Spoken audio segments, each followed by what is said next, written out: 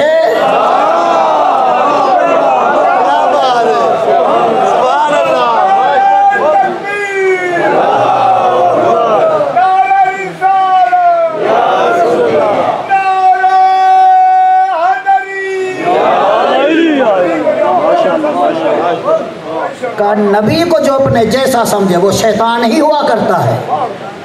اب یہاں سے ناکام ہوا، آخری حربہ رہ گیا، بی بی ہاجرہ کے پاس پہنچ گیا، کہنے لگا پتہ ہے تیرا بیٹا کہاں ہے؟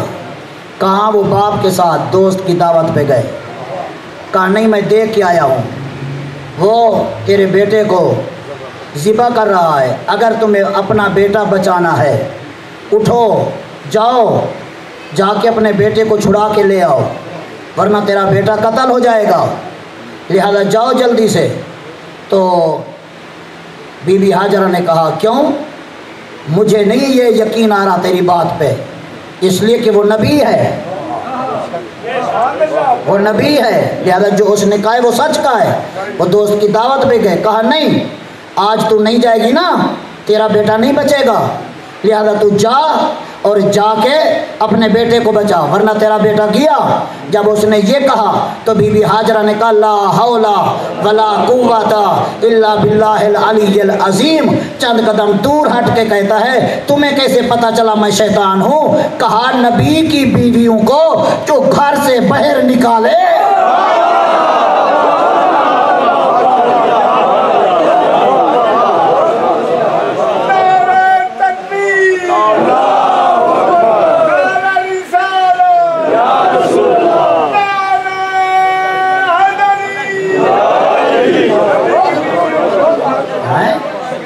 کہا جو نبی کی بیوی کو گھر سے باہر نکالے وہ شیطان ہی ہوا کرتا ہے۔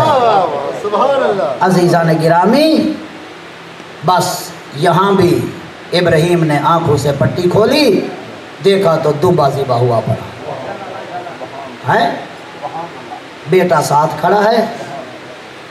تو دیکھیں چھری پھینکی تھی ابراہیم نے کہ تم میرے بیٹے کی گردن پہ کیوں نہیں چلی؟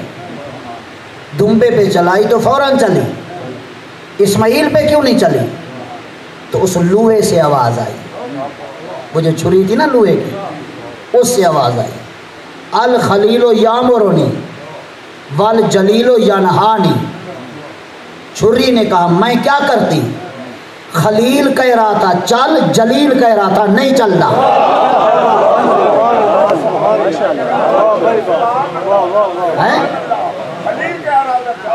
بس لہذا عزیزان گرامی یہ امتحان ہے ابراہیم کا، جان کا، مال کا، اولاد کا،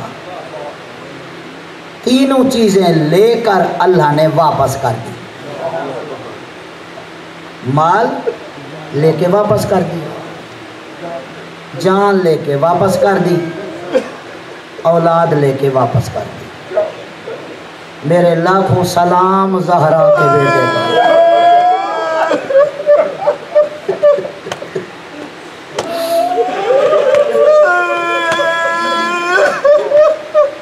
جو کچھ حسین نے دیا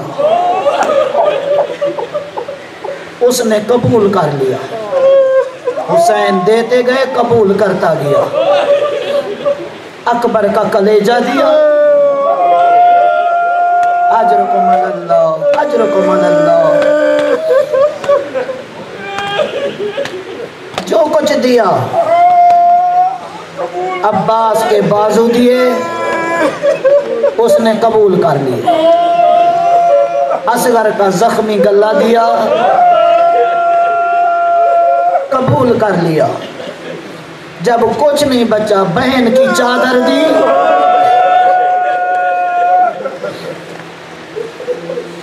اس نے قبول کر لیا۔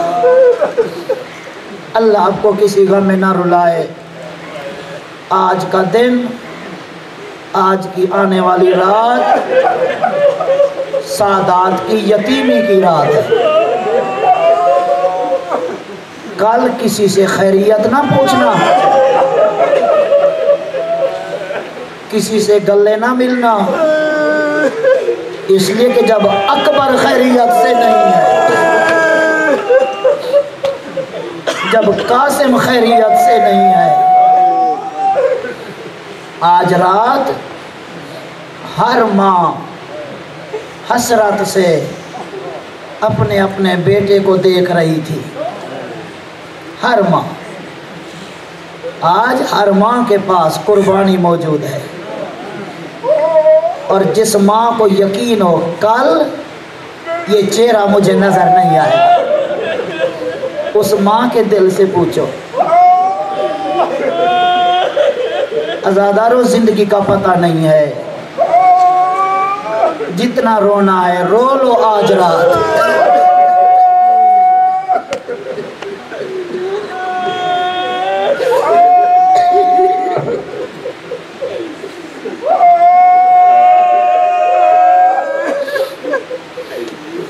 یہ رات جو آ رہی ہے نا، اتنا درد بھری رات ہے، اتنا درد بھری رات ہے کہ میرے آقا حسین خیمے کے بہر سے گزر رہے تھے۔ ایک خیمے کے اندر کسی بی بی کے رونے کی آواز آ رہی تھی۔ آپ کو پتہ ہے حسین تو کسی کا رونا برداشت نہیں کر سکتے نا۔ خیمے کے اندر چلے گئے، کیا دیکھا؟ کربلا کی ریت پہ بوڑھی بی بی فضا رو رہی ہے۔ سامنے بیٹھ گئے، کہا اماں کیوں رو رہی ہو؟ کیوں رو رہی ہو؟ کہا بیٹا اپنے مقدر کو رو رہی ہو۔ کل اکبر کی ماں اکبر کو قربان کرے گی، قاسم کی ماں قاسم کو قربان کرے گی، اون محمد کی ماں اون محمد کو قربان کرے گی۔ کاش میرا بھی کوئی بیٹا ہوتا،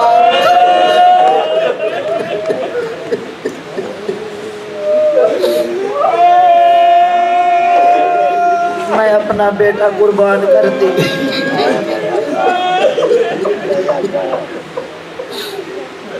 یہ سننا تھا، یہ سننا تھا۔ میرے مولا امام حسین علیہ السلام وہیں کہتے ہیں سر جھکا کے، اماں نہ رو، نہ رو۔ کل جب اکبر کی ماں اکبر کو بھیجے، قاسم کی ماں قاسم کو بھیجے، اون محمد کی ماں اون محمد کو بھیجے، کل تو مجھے اپنا بیٹا بنا کے بھیجنا۔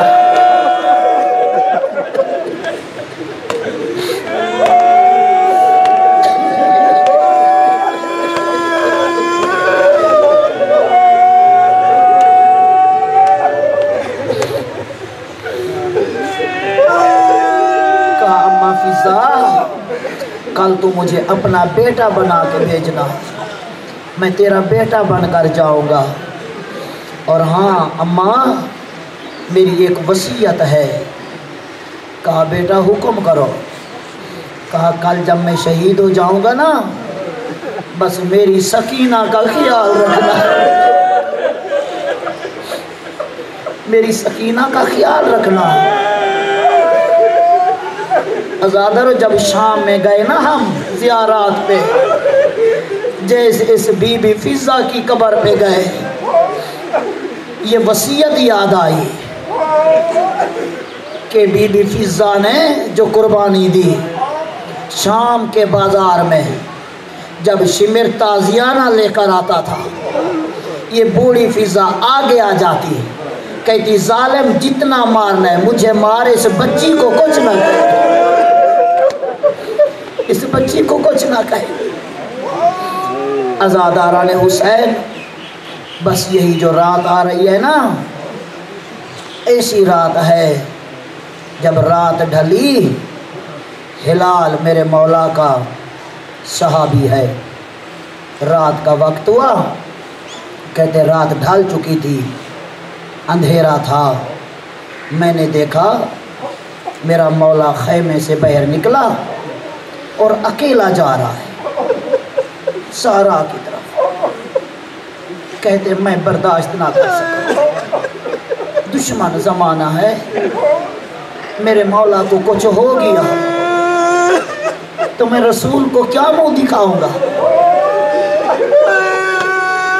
کہتے میں پیچھے چل پڑا، چند قدم کے فاصلے پہ گئے، میرے مولا نے میرے پاؤں کی آہٹ محسوس کی، رک گئے، پیچھے مڑ کر کہا کون ہو آنے والے، حالانکہ امام جانتے تھے کون ہو آنے والے، کہا مولا آپ کا غلام ہلال ہوں، کہا ہلال کیوں آ رہے ہو اس وقت میرے پیچھے رات کے وقت، کہا مولا اگر آپ کو کچھ ہو گیا میں آپ کی ماں کو کیا منہ دکھاؤں گا،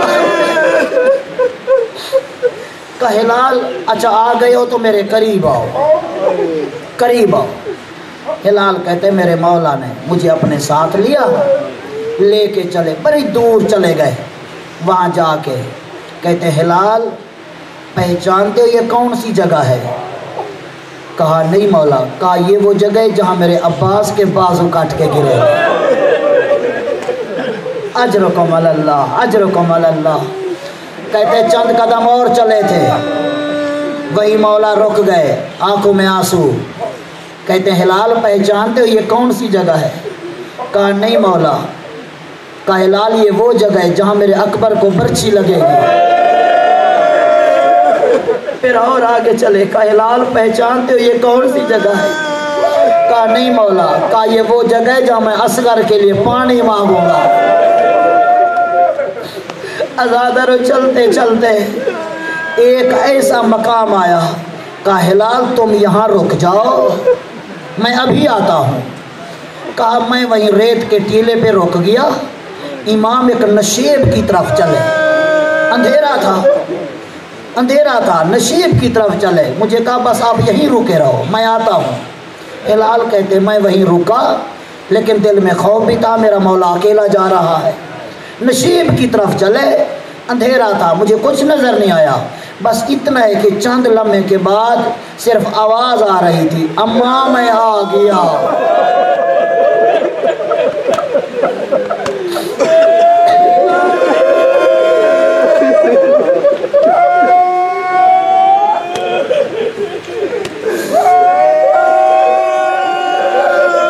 یہی آواز آ رہی تھی اماں میں آ گیا، اماں میں آ گیا، عزادارو ہلال کہتے ہیں جب میرے مولا آئے نا، میں نے کہا مولا کس سے باتیں کر رہے تھے، کہا ہلال میری ماں میرا مقتل صاف کر رہی تھی، میری ماں میرا مقتل صاف کر رہی تھی، عزادارو بس آپ نے گیہ کیا، ہم حق ادا نہیں کر سکتے، جتنا روئے اتنی بڑی قربانی ہے، ہم حق ادا نہیں کر سکتے، کس کس کو روئیں گے، سکینہ کے تماچوں کو روئیں گے یا اس کے زخمی کانوں کو روئیں گے یا اصغر کی پیاس کو روئیں گے،